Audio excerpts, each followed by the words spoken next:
আমি ঘরে একা ছিলাম, আর আমি ঘুমের ভান করেছিলাম। আর দেখি সেই কাজের ছেলেটি ধীরে ধীরে আমার দিকে এগিয়ে আসছে। একটু অস্বস্তি অনুভব করছিলাম। কাজের ছেলে এসে আমার কাছেই দাঁড়িয়ে গেল। আমার মনের ভেতর এক ধরনের ভয় আর কৌতূহল কাজ করছিল। কিন্তু তার পরবর্তী আচরণ আমাকে বিস্মিত করল। সে হঠাৎ আমার কাঁধে আলতো করে হাত রাখল। সে মুহূর্তে আমি কিছুটা অবাক হয়ে গেলাম। কিছুক্ষণ স্থির হয়ে রইলাম, কথা বলার জন্য ঠিক কী বলবো তা বুঝতে পারছিলাম না। তারপর সে, আমার নাম পূজা। আমি ছিলাম অনেক সুন্দর আর আকর্ষণীয়। আমি শহরে থাকায় সব সময় মডার্ন শর্ট ড্রেস পরে থাকতাম, যা আমাকে আরও আকর্ষণীয় করে তুলত। আমার স্বামী সব সময় এসব ড্রেস আমাকে দেখতে পছন্দ করতেন। তিনি আমাকে অনেক ভালোবাসতেন। বন্ধুরা, রেডি হয়ে যাও, আজকের গল্পটা অনেক বেশি স্পেশাল, কেউ মিস করো না। আর গল্পগুলো ভালো লাগলে ভিডিওটি লাইক, শেয়ার এবং চ্যানেলটি সাবস্ক্রাইব করো প্লিজ। আমার বিয়ে যে পরিবারে হয়েছে সেখানে আমার স্বামী ছাড়া আর কেউ ছিল না। আমার স্বামী তার বাবা মায়ের একমাত্র সন্তান ছিলেন। তার বাবা মা খুবই ধনী ছিলেন, কিন্তু এক দুর্ঘটনায় তারা দুজনেই মারা যান। এরপর সমস্ত সম্পত্তি আমার স্বামীর নামে হয়ে যায়। আমার স্বামী তখন সম্পূর্ণ একা এবং অগাধ সম্পত্তির মালিক ছিলেন। আমাদের বাড়িতে সবকিছুই ছিল, কিন্তু একটাই জিনিসের অভাব ছিল, সন্তান। আমার স্বামী ব্যবসার কাজে খুব ব্যস্ত থাকায় এই বিষয়ে কখনো ভাবেননি। কাজের কারণে তিনি প্রায় বিদেশে থাকতেন। আমি বাড়িতে এক রানীর মতো থাকতাম। বাড়ির সব কাজের জন্য কর্মচারী ছিল, তাই আমাকে কিছুই করতে হতো না। দৈনন্দিন রুটিনের মতোই আমার স্বামী আমাকে জানালেন যে তিনি ব্যবসার কাজে বিদেশে যাচ্ছেন। তিনি বললেন, আজ রাতেই আমার ফ্লাইট, তুমি নিজের যত্ন নিও। সেই রাতেই আমার স্বামী বিদেশের উদ্দেশ্যে রওনা দিলেন। আমি রাতটি বেশ শান্তিতে কাটালাম। সকালে ঘুম ভেঙে আমি ঘরের বাইরে তাকিয়ে দেখি আমার 16 বছর বয়সী বাড়ির কাজের ছেলে রান্নাঘরে নাশতা বানাচ্ছে। যদিও তার বয়স 16, তবে তাকে বড়দের মতো দেখাচ্ছিল। সে দেখতেও অনেক সুন্দর ছিল। খুব মনোযোগ সহকারে সে তার কাজ করছিল। কাজ শেষ করেই সে নিজের ঘরে চলে যেত। তবে আমার মনের এক কোণে তার প্রতি একটা অদ্ভুত আকর্ষণ তৈরি হচ্ছিল। আমি একজন আধুনিক এবং রূপসী নারী ছিলাম। বেশিরভাগ সময় আমি একাকী থাকতাম, যা আমার জন্যে অনেক কষ্টের ছিল। আমার পোশাকগুলোও বেশ আধুনিক ছিল। অন্য কেউ হলে এতদিনে হয়তো আমার প্রতি আকৃষ্ট হয়ে পড়ত। আমি সব সময় ছোট পোশাক পরতে ভালোবাসতাম, কিন্তু আমার এই কাজের ছেলে কখনো আমার দিকে সেভাবে তাকাতই না, যা আমাকে কিছুটা অস্থির করে তুলেছিল। তখনও আমি ছোট পোশাক পরেই ছিলাম, আর পোশাক পাল্টানোর প্রয়োজনও মনে করিনি। সেই অবস্থাতেই রান্নাঘরে গিয়ে পৌঁছালাম। আমি তাকে নিজের দিকে আকৃষ্ট করার চেষ্টা করলেও সে প্রতিবারই আমাকে উপেক্ষা করত। রান্নাঘরে তখন শুধু আমরা দুজনই ছিলাম, আর বাড়িতেও সারাদিন আমরা একাই থাকতাম। কিছুদিন এভাবে কাটতেই আমার মধ্যে তার প্রতি একটা বিশেষ আকর্ষণ তৈরি হতে লাগল।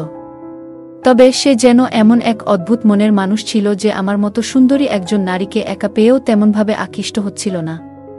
যতই চেষ্টা করতাম ততবারই ব্যর্থ হতাম। আজও আমি ইচ্ছা করে বিশেষ ধরনের পোশাক পরে তার সামনে এলাম এবং বললাম, আমার জন্য নাশতা তৈরি করে দাও তো, একটু তাড়াতাড়ি। সে একবার তাকিয়ে চোখ নামিয়ে নিল এবং বলল, আমি আপনাকেই নাশতা বানিয়ে দিচ্ছি ম্যাডাম। তার এমন সরলতা যেন আমাকে আরও বিভ্রান্ত করে তুলল। হঠাৎ আমার মনে হলো, যখনই আমি তার সামনে যাই সে সবসময় কোনো না কোনো কাজে ব্যস্ত থাকে, তাই সে হয়তো চোখ এড়িয়ে যায়। মনে হলো তাকে ফাঁকা সময়ের সামনে পাওয়া দরকার। মাথায় একটু চিন্তা এলো।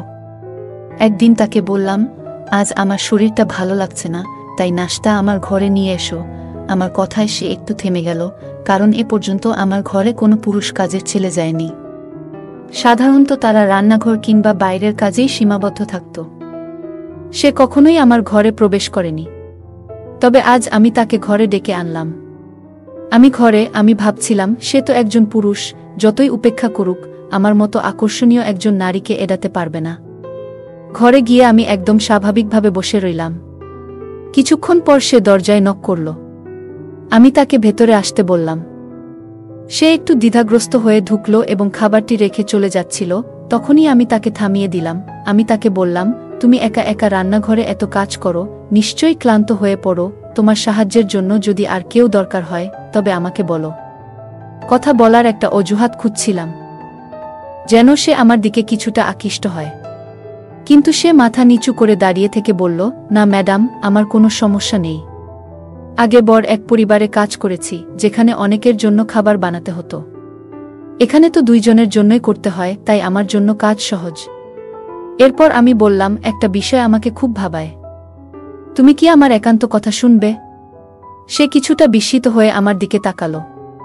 আমি বললাম, আমার স্বামী আমাকে সবসময় স্বাধীনতা দিয়েছেন, কিন্তু এই স্বাধীনতার অর্থ এতটা স্বাধীন ভাবিনি যে আমাকে বাড়ির যুবক কাজের লোকদের মাঝে একা রেখে তিনি চলে যাবেন। আমি বললাম, আমার স্বামী তোমার উপর এত বিশ্বাস করেন কেন? তোমার মধ্যে এমন কি আছে? আমার প্রশ্ন শুনে সে কিছুক্ষণ চুপ থাকল। তারপর বলল, এটা তো আপনার স্বামীই বলতে পারবেন। আমার কাজ এই বাড়ির দায়িত্ব পালন করা, আর সেটা আমি যথাযথভাবে করছি। যদি কোনো অভিযোগ থাকে তাহলে আপনি তাকে জানাতে পারেন। সে চলে যাওয়ার চেষ্টা করছিল, তখনই আমি বললাম, আমার তোমার উপর বেশ কিছু অভিযোগ আছে। আমার কথায় সে একটু অস্থির হয়ে গেল, কারণ আমার সুরে কিছুটা কড়াভাব ছিল।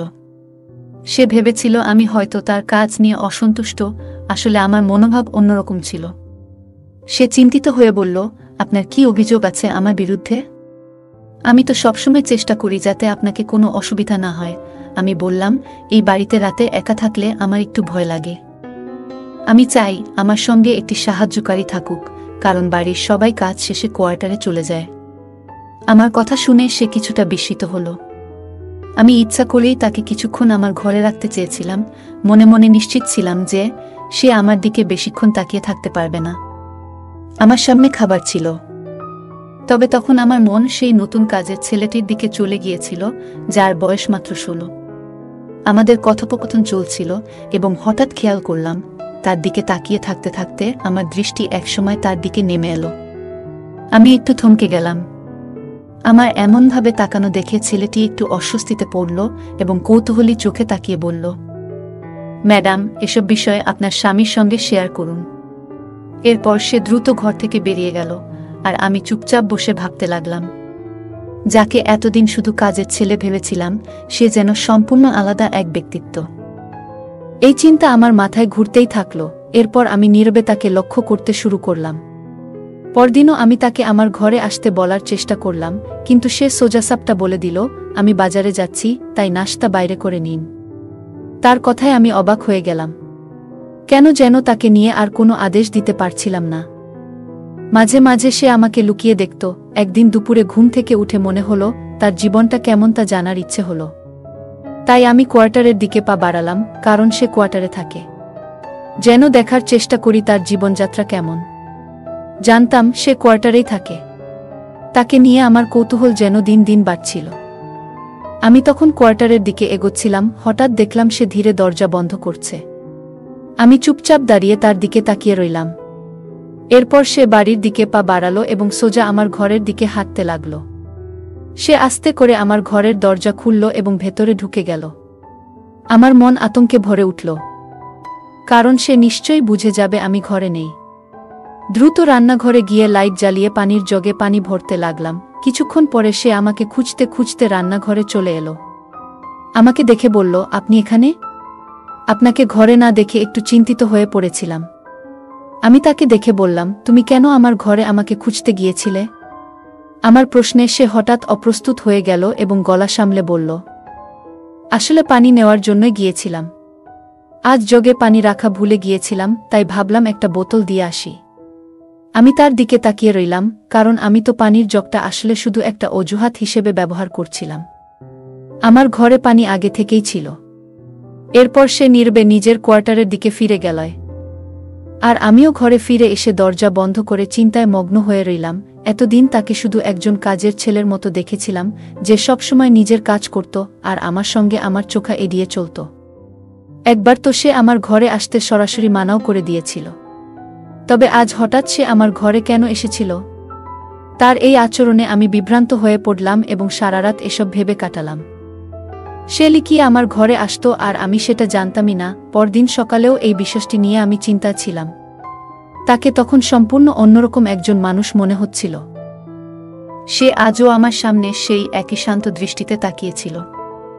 এখন সে প্রায় আমার দিকে তাকিয়ে থাকে। সে মাথা নিচু করে নম্রভাবে কথা বলছিল এবং আমাকে খাবার দিয়ে আবার ঘরের কাজে মন দিল। রাত নামল, আর আমি সারা রাত এপাশ-ওপাশ করেই কাটালাম।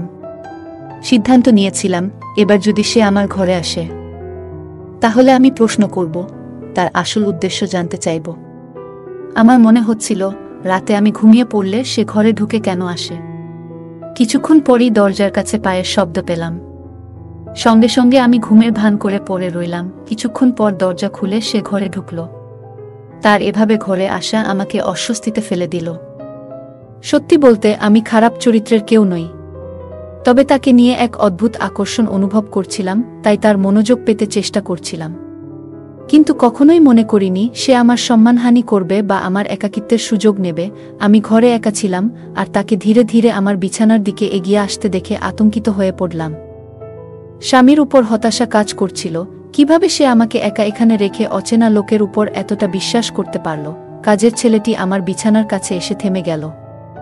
আমার বুকটা আতঙ্কে ধকধক করতে লাগল, কিন্তু তার পরবর্তী আচরণ আমাকে অবাক করল। সে হঠাৎ আমাকে এমনভাবে স্পর্শ করল যে আমি কিছুটা বিস্মিত হয়ে পড়লাম। এক মুহূর্ত স্থির হয়ে থাকলাম, কোনো কথা বললাম না, আর কিছুক্ষণের মধ্যেই সে চলে গেল। পরের দিন মনটা যেন অদ্ভুত এক অনুভূতিতে ভরে ছিল। বারবার সেই ঘটনার কথা মনে পড়ছিল। কিছু সময় পর যখন সে আমার কাছে খাবার নিয়ে এল, আমি নিজের ভাবনা গুছিয়ে নিলাম। তাকে দেখে আমার ভেতরে এক অজানা ভয় কাজ করল। আমার প্রতিক্রিয়া দেখে সেও কিছুটা থমকে গেল। আমি তাড়াতাড়ি বললাম, আমার এখন খিদে নেই, তুমি খাবার রেখে যাও, আমি পরে খাবো। এটা বলে আমি তাড়াতাড়ি নিজের ঘরে চলে এলাম। এখন আর আগের মতো স্বাভাবিক থাকতে পারছিলাম না। তার আচরণ বারবার মনে পড়ছিল। পরের রাতেও সে একইভাবে আমার ঘরে এলো এবং আমার বিছানার কাছে এগিয়ে এলো। আমি ঘুমের ভান ধরে পড়ে রইলাম। যদিও মনে মনে তার সাথে প্রশ্ন করতে চাইছিলাম, কিন্তু আমার মধ্যে যেন সেই সাহসটা খুঁজে পাচ্ছিলাম না। প্রতিদিন একই ঘটনা ঘটতে থাকল, আর যখনই আমার স্বামী ফোন করত আমি সব ঠিক আছে বলেই কাটিয়ে দিতাম। কিন্তু দিন দিন আমার অস্বস্তি বাড়তে লাগল। সে লুকিয়ে আসত আর আমার কাছে এসে চুপচাপ দাঁড়ায় থাকত এবং পরে চলে যেত। মনে হতো তার মধ্যে এক অদ্ভুত রহস্য লুকিয়ে আছে, যা আমি জানতাম না। এক রাতে সে আবার আমার ঘরে ঢুকল এবং সে চলে যাওয়ার পর আমি আস্তে করে উঠে তার পেছনে এগোলাম। লক্ষ্য করলাম সে বাড়ির বাইরে কোয়ার্টারে না গিয়ে গেটের দিকে এগোচ্ছে। এ দৃশ্য দেখে আমি একটু ভয় পেয়ে গেলাম। রাতের এ সময় সে কোথায় যাচ্ছে? আমি সারা রাত অপেক্ষায় কাটালাম, কিন্তু সে আর ফিরল না। তার এসব অদ্ভুত আচরণে আমার ঘুম উড়ে গেল। অপেক্ষা করতে করতে ভোর 5টা নাগাদ দেখলাম সে ঘরে ঢুকছে। তার পরনে থাকা কাপড়ে লাল দাগ দেখা যাচ্ছিল, যেন খুব ক্লান্ত ছিল। দ্রুত কোয়ার্টারের দিকে যেতে শুরু করল, আর আমি অবাক হয়ে ভাবতে লাগলাম সে সারা রাত কোথায় ছিল। তার এই রহস্যময় আচরণ আমার মনে ভীতি ও সন্দেহের সৃষ্টি করল। সে তো আমার কাছে কেবল একজন তরুণ চাকর, কিন্তু তার এমন অদ্ভুত আচরণে তাকে নিয়ে আতঙ্কিত হচ্ছিলাম। আগে তার কাছাকাছি থেকে ভয় পেতাম না, কিন্তু এখন তার প্রতিদিনের এই রাতের কার্যকলাপ আমার মনে অস্বস্তি বাড়াচ্ছিল। রাতে আমার ঘরে এসে যাওয়ার পর সে কোথায় যেত এবং কেন ভোর 5টা নাগাদ ফিরে আসত, এই সব কিছু ভাবতে গিয়ে আরও ভয় বাড়ছিল। আমার স্বামী প্রতিদিন কাজ থেকে ফিরলে খুবই ক্লান্ত থাকত এবং তার জামাকাপড়ও বেশ নোংরা হয়ে যেত। আমি ছোটবেলা থেকে খুবই যত্নে বড় হয়েছি, তাই এই ধরনের পরিস্থিতি দেখে ভীত হয়ে যেতাম। আমার মানসিক শান্তি বিঘ্নিত হচ্ছিল, যার ফলে আমি প্রায় অসুস্থ হয়ে পড়ছিলাম। একদিন আমার স্বামী আমাকে ফোন করে আমার স্বাস্থ্যের খোঁজখবর নিল। কথা বলতে গিয়ে আমি চোখের পানি ধরে রাখতে পারলাম না এবং তাকে বললাম যে আমার একজন কাজের মহিলা প্রয়োজন। আমি এখানে একা পুরুষ কর্মচারীদের সাথে থাকতে আরাম বোধ করি না। আমার স্বামী আমাকে শান্ত করার চেষ্টা করল এবং বলল, তুমি এখনও বাইরের জগৎ সম্পর্কে ভালোভাবে জানো না। অনেক সময় এই ধরনের গৃহকর্মীরা বিশ্বস্ত না হয়ে চুরি করে বা সমস্যা সৃষ্টি করে। তাই আমি তোমার নিরাপত্তার ব্যাপারে চিন্তিত। কিন্তু আমি এই কর্মচারীকে পুরোপুরি বিশ্বাস করি। আমি শিগগিরই বাড়ি ফিরে আসব। তার এই কথাগুলো শুনে আমি অবাক হলাম। আমার মনে হচ্ছিল, কেন আমার স্বামী এই কর্মচারীর উপর এতটা বিশ্বাস করছে। তাকে বললাম, তুমি ঠিক বলেছ, সবাইকে বিশ্বাস করা যায় না।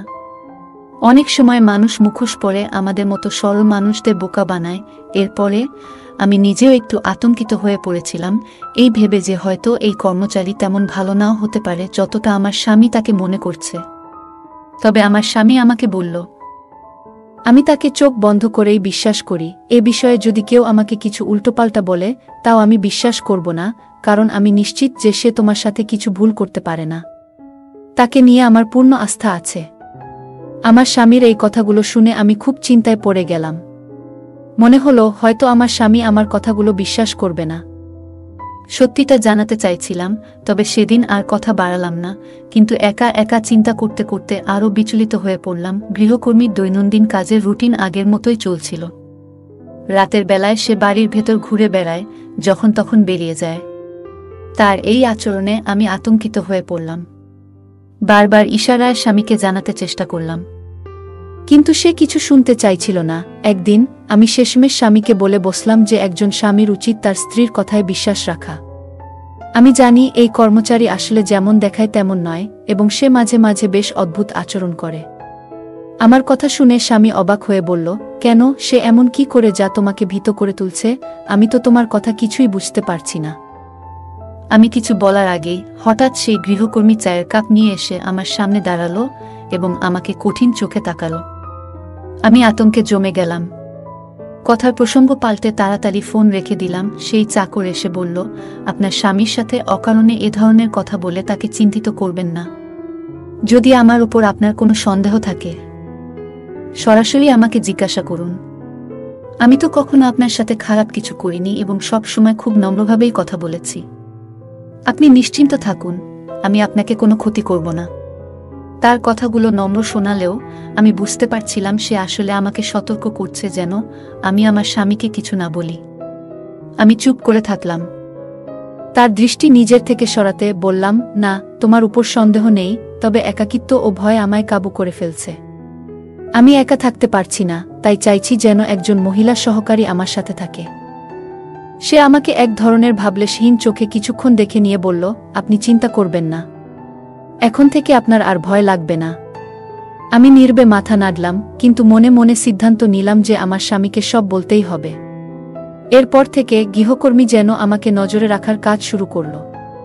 আগে কাজ শেষ করেই কোয়ার্টারে চলে যেত, কিন্তু এখন সে সারাদিন বাড়ির আশেপাশে ঘোরাঘুরি করত এবং প্রায়ই আমার ঘরের দিকে উকি দিত।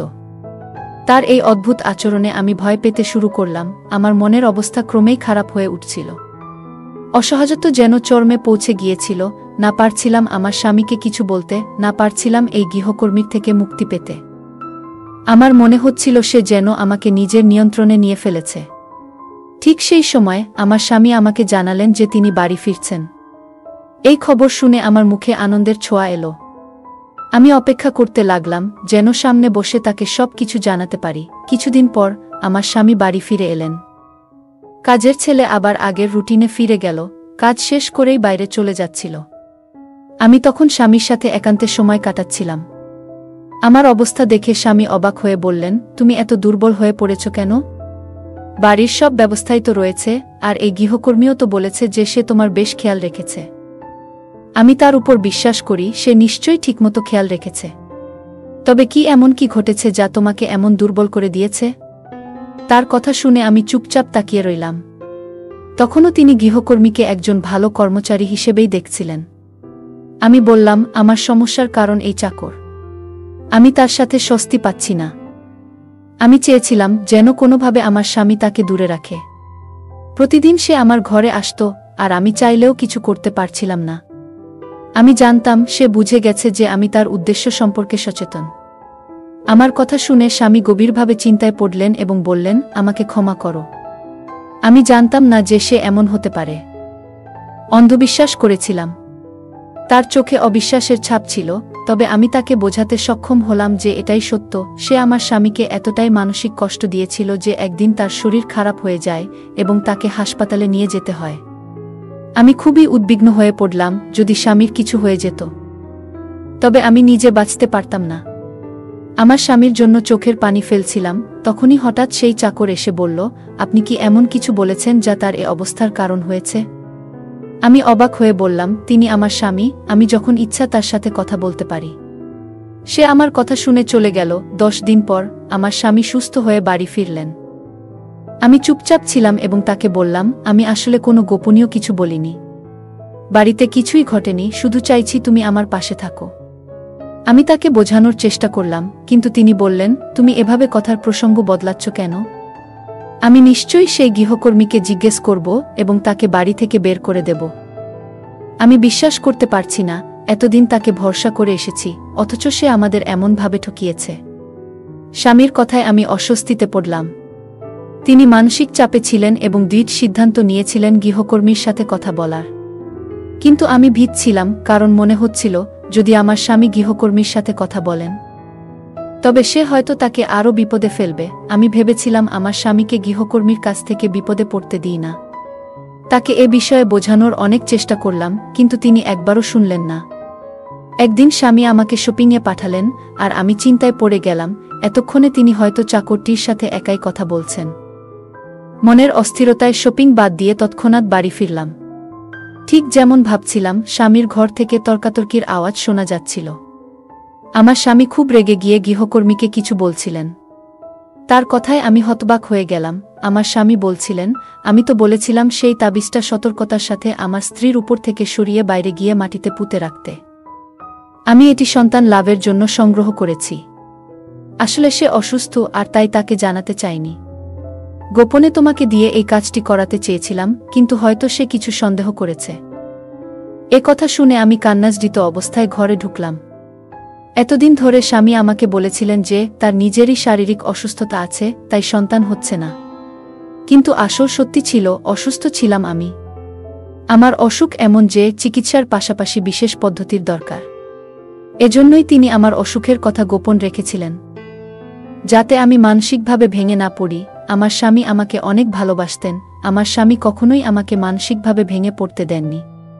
প্রতিদিন গৃহকর্মীটি সেই তাবিজটি আমার শরীরের উপর দিয়ে নিয়ে বাইরে ফেলে আসত, যেন আমার অসুস্থতা দূর হয়। এই সত্যি জেনে আমি লজ্জায় মাথা নিচু করে কাজের সেই ছেলের কাছে ক্ষমা চাইলাম।